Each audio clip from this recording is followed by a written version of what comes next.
no, they have just managed to get themselves straight there. Unfortunately, with a second to go, my goodness. Second to go, which is really not ideal, but they have sort of got it back together and are starting to have a reasonably clean start there. But it does look like Magdalen 2 just had that better start and were able to maybe just get a couple feet on them there. Pembroke 3 taking a really nice and tight line, but touching the Rezo quite a lot. So it's really just about keeping that nice straight line, but they are definitely walking on St Hugh's 2, who are just holding them, but Pembroke is starting to get a little bit close to that wall. I hope that the Cox is aware of that just as they come around that apex. Down at the bottom of the divisions, we've got the 4 crews kind of holding station, maybe a little bit of movement with Lineker 2, but it does look like Pembroke is starting to walk on Hughes, but as we come around the corner, that Pembroke Cox does have to be careful. I hope she knows what she's doing. I'm sure she does. And it looks like they've got the bump and they have cleared. So well done to Pembroke for that. And I believe that is blades for Pembroke M3. I mean, Pembroke taking it very close under Donington Bridge. The river does get a bit shallow there, so you have to be very careful not to scrape the blade on the bottom of the river, don't you? Absolutely. And the Kittens are making a big push on Hertford.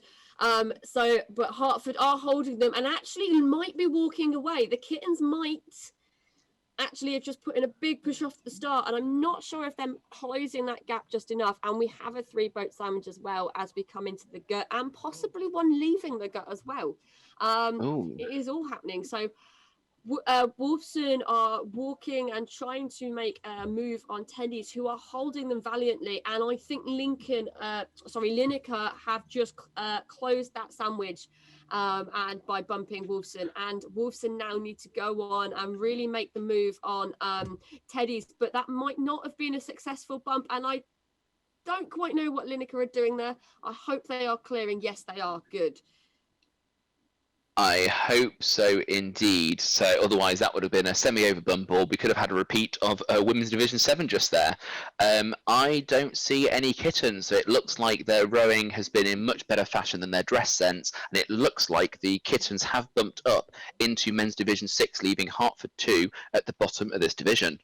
Absolutely, and I think Teddy Hall have managed to walk away, just put a little bit more distance between them and Wolfson. I think Wolfson are just a little bit shook up by being caught by Lineker quite so quickly. The bowman there just needs to make sure that he stays composed and stays calm as they come out of the gut and along the green banks. And the Cooks will be trying to both drive them on and keep them relaxed and loose, which is where the skill comes in. You want to drive your crew as hard as you can without them getting overly excited. Yeah, that's absolutely correct. And, probably Wolfson 3's game plan was they knew they were on for spoons. They've got Lineker 2 behind them who have gained their blades. They probably thought that a bump was going to be inevitable at some point. And actually, it's about keeping that focus on the boat and looking at the long game, which is trying to reel in Teddy Hall M3, because it can be done. So there's no need to be disheartened. Even if you think you're on for spoons, as we saw with Bennett Hall in that last division, you don't have to give up hope only until that clacker goes down at the end of the race. Only then is hope extinguished, because anything can happen before then.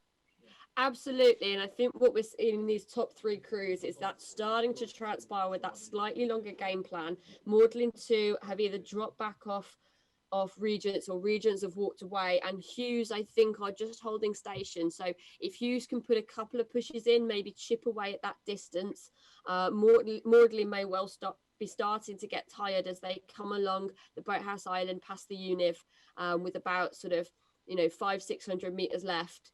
It really is the middle 500 in this race course.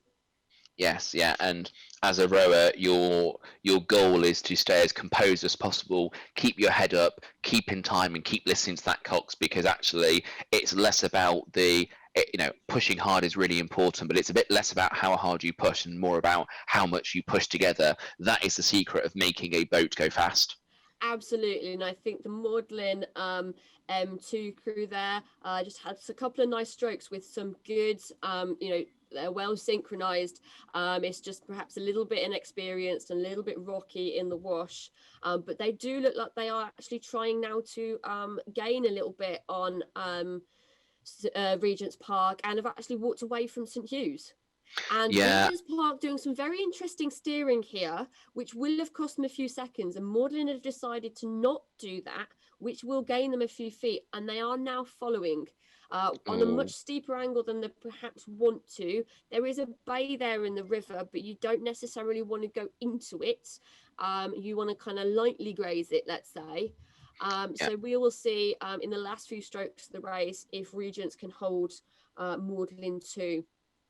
Yeah, and what Morden should be doing in that race was see that Regent's taking a bit of a dodgy line and aim to cut them off. So maybe kind of aim for the bank, aim towards the bank where the clacker is, because you know that Regent's Park have no option but to go to that point. So you want to try and head them off at the pass as opposed to following them, with an absolute, like a dog with a bone, because actually you are basically inheriting their disadvantage as well, and you're letting them off the hook.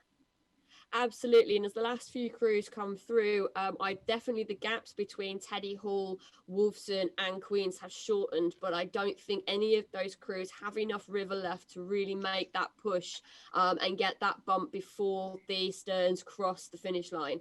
So I think they just needed a slightly longer river, a little bit more time to reel them in. Yeah, I think there's some valiant rowing going on here now, but I think it's too little too late for both Queens and Wolfson, and Teddy Hall get through this division relatively unscathed and rowing over, I believe. So I think we've just now got just Queens to come over the finish line and Hertford following on. I think they've realised that they were not going to go and catch Queens, so they have wound down and are now just rowing home nice and strongly in a good rhythm just to row over the rest of the course. Yeah, I was going to say enjoying the sights and sounds of the final day of bumps in the summer, but obviously this is no normal bumps, but they are probably just enjoying the atmosphere and relishing the chance that they got to race, which is always fantastic.